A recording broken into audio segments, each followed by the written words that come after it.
They've run out of room at the morgue, but they haven't run out of respect for the dead at Cremona Hospital. The next batch of the lost waiting for cremation are laid out in the hospital chapel before collection. Their families couldn't even say goodbye. They're all in quarantine. It's a recurring theme now. Everyone dies alone.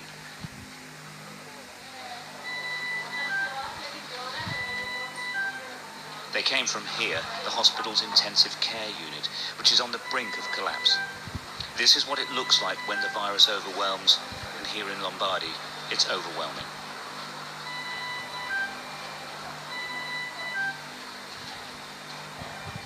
These patients are critically ill. In all probability, they won't make it. The staff have no cure available to them.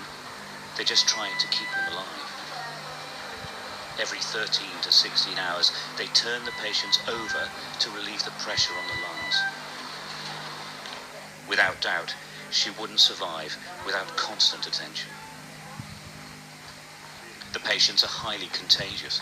Where possible, they're observed from a distance, but most of the time, that isn't possible.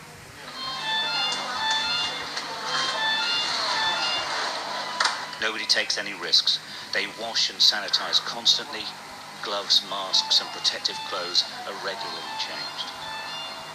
In truth, these men and women are exhausted. The system is at breaking point, and they are as well. But they keep going. They aren't the front line in this war. They are the only line.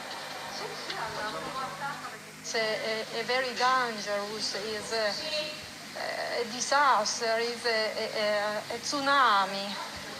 And we are here 12 hours a day.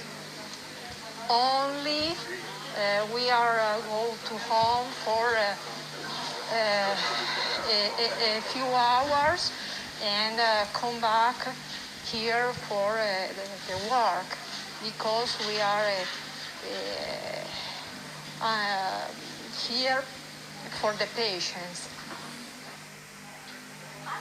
The first, perhaps only bit of good news for the teams here is this man. We couldn't approach him. He's still too weak, but he waved. He is recovering. After 2 weeks, he is getting better. In that 2 weeks, though, not one other person on this ward improved, or worse, they died. What's really interesting here is that now they've had to extend the intensive care unit, but now it is absolutely full. It's absolutely full in every hospital in Lombardy. They're hoping that some can be taken away. And the other really frightening development is that the patients are getting much, much younger because they are not being treated in hospital because there's no room for them. And that is a big, big change, because the virus has mainly affected the older age groups. Now they're talking about people in their 30s and 40s. That hasn't been seen anywhere so far. The only illnesses being treated in Cremona Hospital now are linked to the coronavirus, and it's spreading. We opened this side of the department to intensive care only yesterday, and today is already full. Oh, so in 1 day it's full? In 1 day, less than 1 day, yes. Emanuela Catenacci is a neurosurgeon normally. Now she's working in intensive care.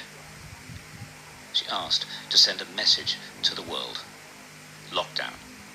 If you can see what's happened in another country or another part of your country and wait to do something, I think now it's not more an option. Maybe at the beginning we didn't know exactly what would be happen, but now we know what happened. It's you don't think that it's happening here and it can't happen everywhere else. It will. Because it will, if you don't do anything to stop it. In Lombardy, they haven't run out of hope, but they're struggling with pretty much everything else. They're waiting for the epidemic to peak, but it could be weeks. It could be much longer. Stuart Ramsey, Sky News, Cremona, Italy.